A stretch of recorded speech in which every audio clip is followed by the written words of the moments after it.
السلام عليكم ورحمة الله وبركاته.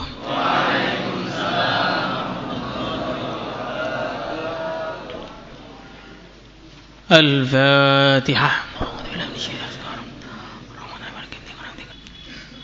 الفاتحة. الفاتحة.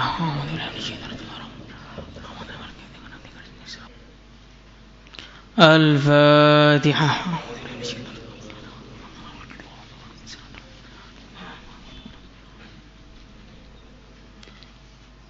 الفاتحة.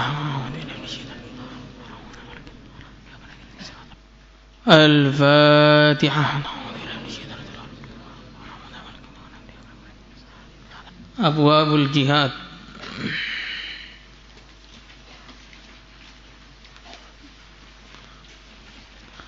Halaman 162 164 mungkin. Setelah bab haji, bab jihad.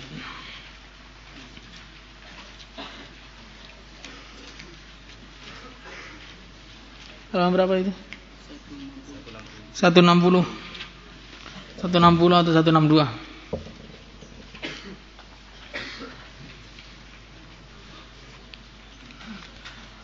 Abwabul jihad. Bismillahirrahmanirrahim. Abwabul jihad. Bab-bab menerangkan jihad. Thawabu man sa'alallaha syahadata sadiqan min qalbih. Thawabu man, pahalanya orang sa'alallaha, yang dia meminta kepada Allah, memohon kepada Allah, asyhadata, mati syahid, shadiqan, dalam keadaan jujur, min qalbihi, dari lubuk hatinya.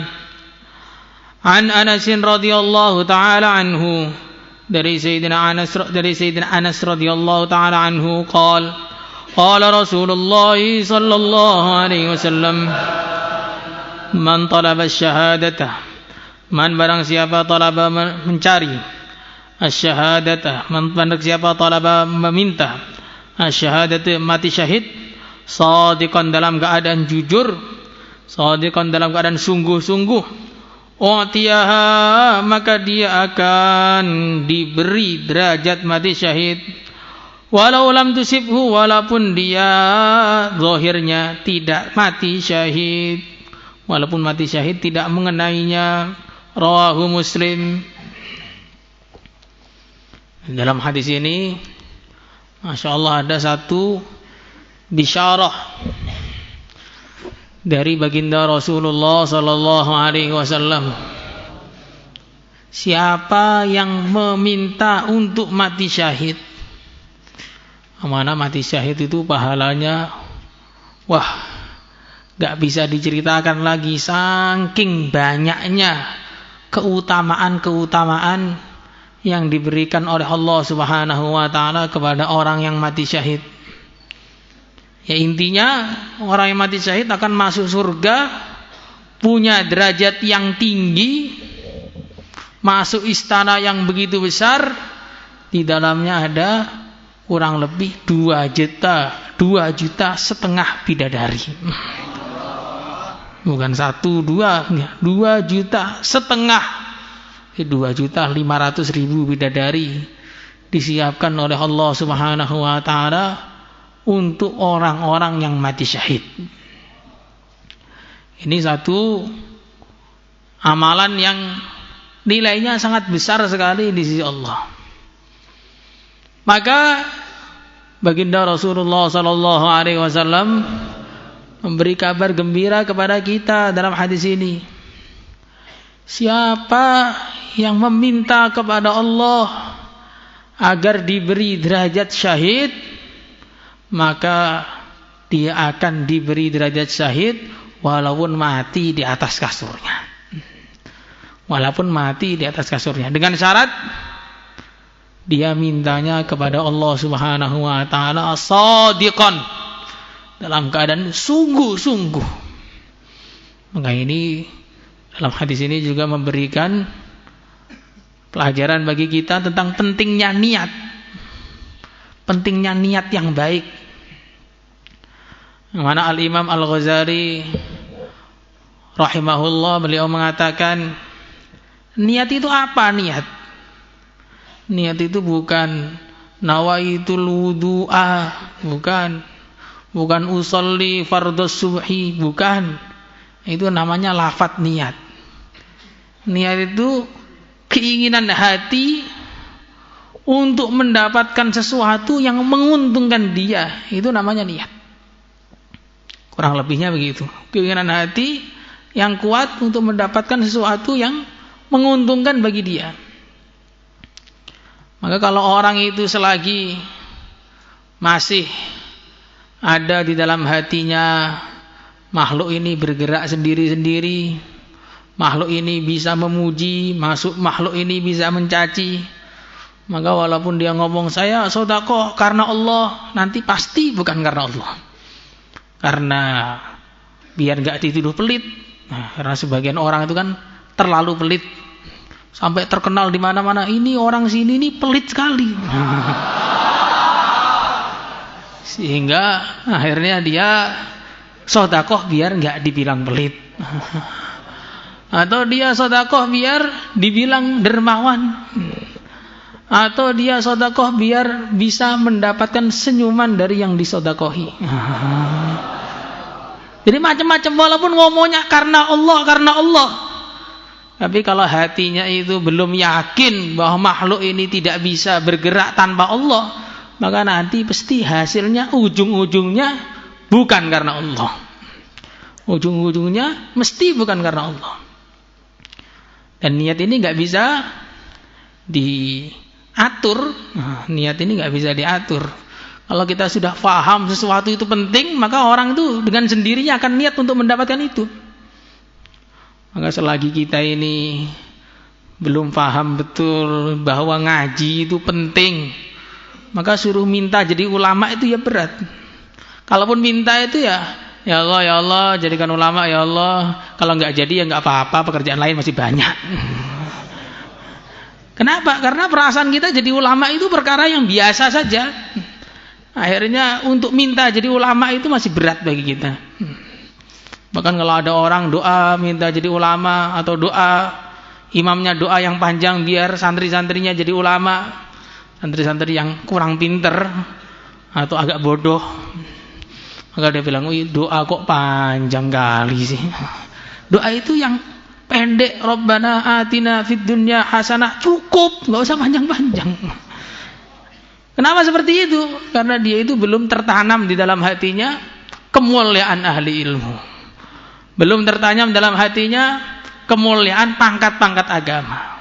Yang ada itu kemuliaan uang, pangkat, jabatan-jabatan dunia, gelar-gelar S1, S2, S3, mobil, rumah, dan sebagainya. Sehingga kalau minta dunia itu bisa nangis-nangis. Tapi kalau minta surga itu sekali, itu pun seumur hidup cuma sekali itu aja. Dan gak dari hati lagi ya, pantas-pantesan, masa seumur hidup gak pernah minta surga, kok gak pantas. Makanya niat yang benar itu akan muncul dari hati. Hati itu akan muncul niat kapan? Ketika dia sudah punya pemahaman yang benar. Pemahaman yang benar kapan didapatkan? Kalau orang itu ngajinya sungguh-sungguh. Kalau orang itu ngajinya sungguh-sungguh, ngajinya serius, maka dia akan bisa punya pemahaman yang benar. Dan gak cukup ngaji yang serius, harus punya guru yang benar. Harus punya guru yang benar. Karena zaman sekarang ini zaman orang itu gak butuh guru. Zaman orang itu gak butuh guru. Maka ngamalkan agama itu modalnya hanya status dari WhatsApp. Bahkan sebagian santri-santri ini, sebagian dapat ijazah amalan ini, amalan itu. Dapat dari mana? Dapat dari statusnya teman saya. Ini munqati sempurna ini syaratnya ini. Munqatinya sempurna. Maka kita harus cari guru yang benar. Guru yang benar saja kadang-kadang muridnya itu masih gak benar. Nah, kalau gurunya itu sudah gak benar, muridnya sempurna, gak benernya sempurna. Seperti istilah bahasa Indonesia, guru kencing berdiri, maka murid kencing salto. Kalau gurunya itu sudah nggak benar, muridnya kan lebih lagi nggak benernya. Maka kita harus cari guru yang benar, itu penting. Pada zaman sekarang itu orang sukanya itu yang instan, apa-apa otodidak, baca sendiri, difahami sendiri, salah paham sendiri. Kalau salah paham sendiri, salah pahamnya ngajak-ngajak, ini repot. Ada tersebar berita yang aneh-aneh atau pemahaman yang aneh-aneh. Kenapa? Karena orang-orang yang salah paham tadi nggak terima, masuk neraka sendiri nggak terima, ngajak-ngajak temannya. Makanya di sini pentingnya niat yang baik itu seperti itu. Man talabas syahadah shadiqan u'tiyaha walau lam tusibhu. Siapa yang meminta kepada Allah asy-syahadah shadiqan u'tiyaha, maka dia akan diberi walau lam tusibhu. Kemudian yang kedua, ada satu isyarat lagi, bahwa orang itu kalau nggak punya cita-cita, dia nggak akan bisa berdoa yang sebenarnya.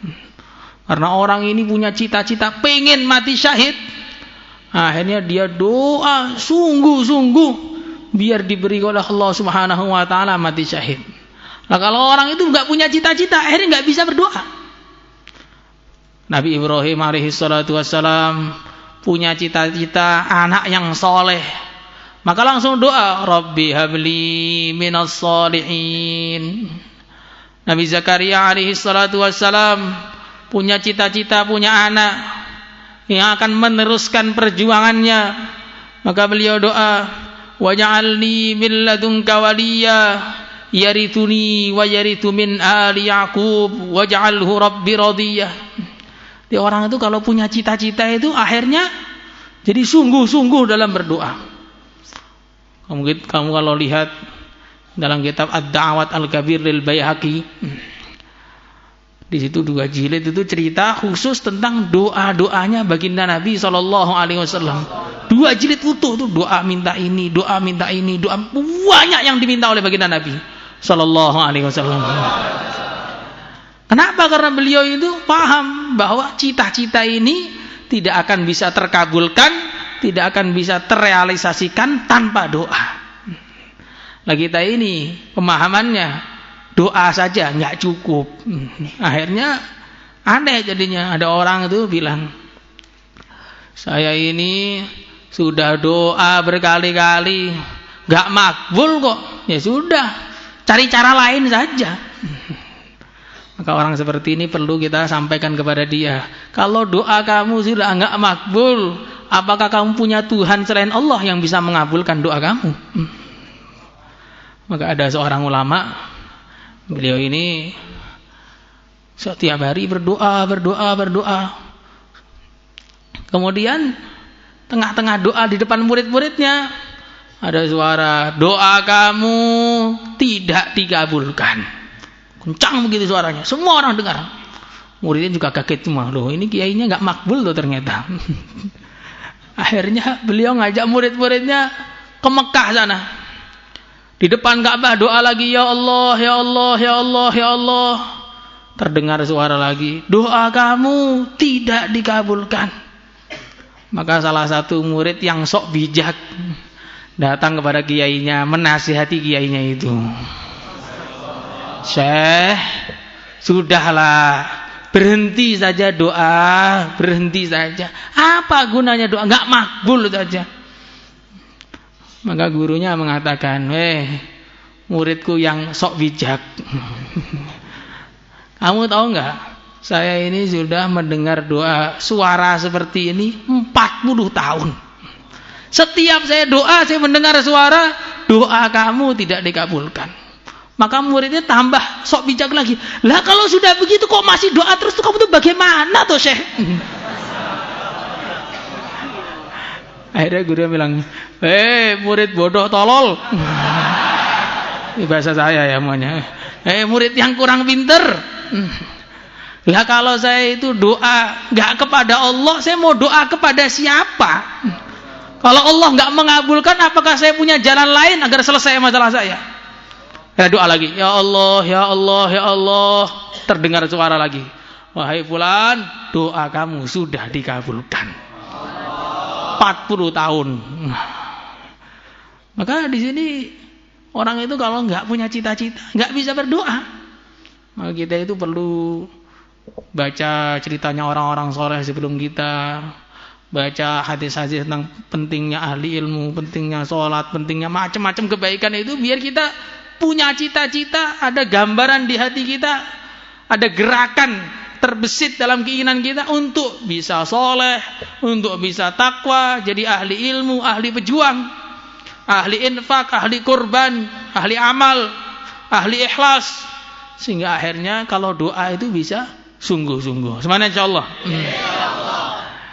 Wa an Sa'd bin Hunayf radhiyallahu ta'ala anhu anna Rasulullah sallallahu alaihi wasallam qala man sa'ala Allah, barang siapa meminta kepada Allah taala asyhadata, mati syahid, bisidqin, dengan kesungguhan, kejujuran, keseriusan, ballaghahu Allah, maka Allah akan menyampaikan dia manazilas syuhada, derajat-derajatnya orang mati syahid.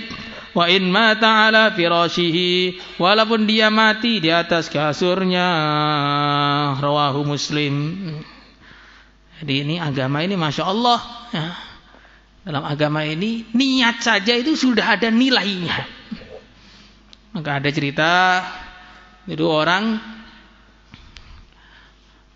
suatu hari melihat gunung yang besar, kemudian dia terbetik dalam hatinya, seandainya gunung ini Allah rubah jadi makanan dan itu jadi milikku, tentu akan saya sedekahkan semua di jalan Allah. Kalau itu jadi makanan dan jadi milikku, akan saya habiskan, jadi nggak akan saya kasih yang lain. Maka dia terbetik gitu saja, jalan lagi pulang.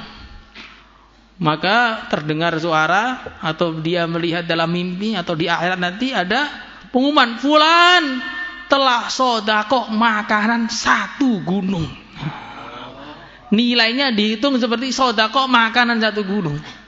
Itulah nilainya niat dalam Islam. Nah, kalau begitu saya besok lihat Gunung Lawu itu gak niat saja. Nah, kalau seandainya Gunung Lawu jadi emas, saya sedekahkan semua. Lah kita selama ini lihat Gunung Lawu apa yang dipikirkan? Oh, saya ke muncak saja. Ketahuan jadi 4 bulan akhirnya. Ya, jadi dalam Islam tuh niat tuh begitu tinggi.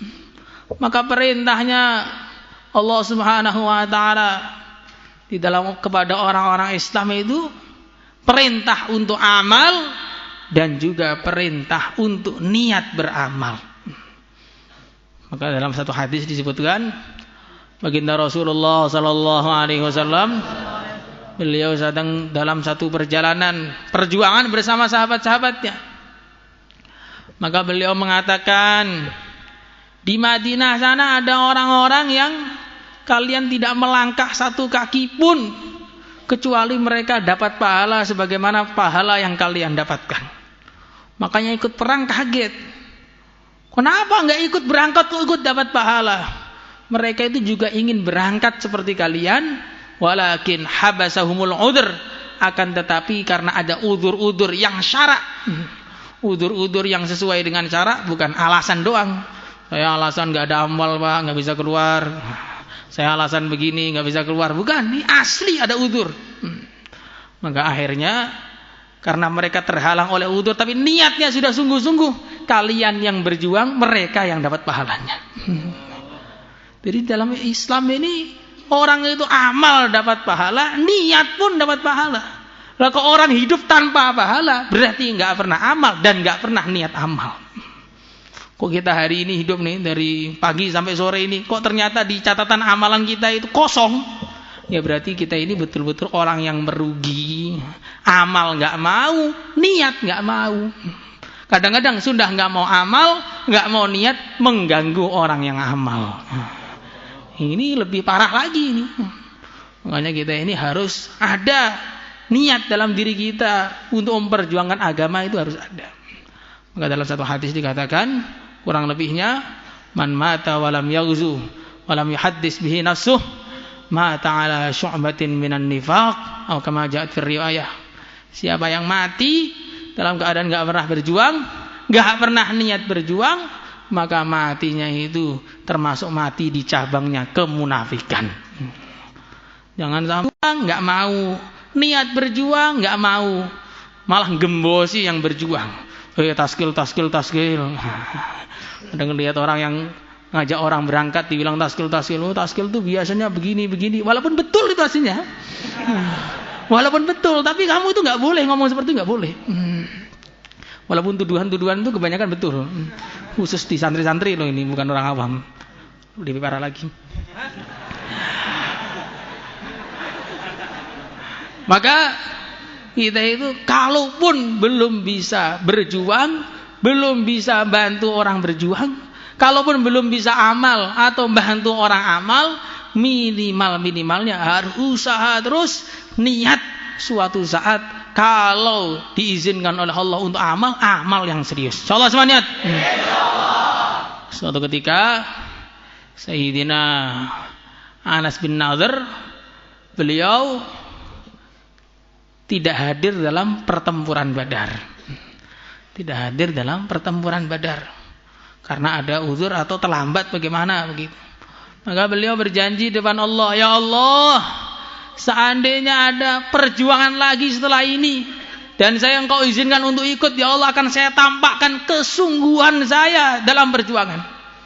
Maka begitu ada kesempatan perang Uhud, teman-temannya sebagian lari, Sayyidina Anas maju terus sampai ditanya, mau kemana kamu? Saya sudah mencium bau surga di kaki gunung Uhud. Udah maju sampai habis badannya, tidak dikenali kecuali ujung jarinya saja. Begitu juga kalau kita memang niatnya itu betul, kalau kapan-kapan diizinkan oleh Allah untuk amal yang serius atau untuk berjuang yang serius, berjuang yang sebenar-benarnya. Insyaallah semua niat. Ini kalau nanti memang sekian bulan lagi itu ada keluar, itu yang jatahnya keluar harus serius betulan. Insyaallah semua niat.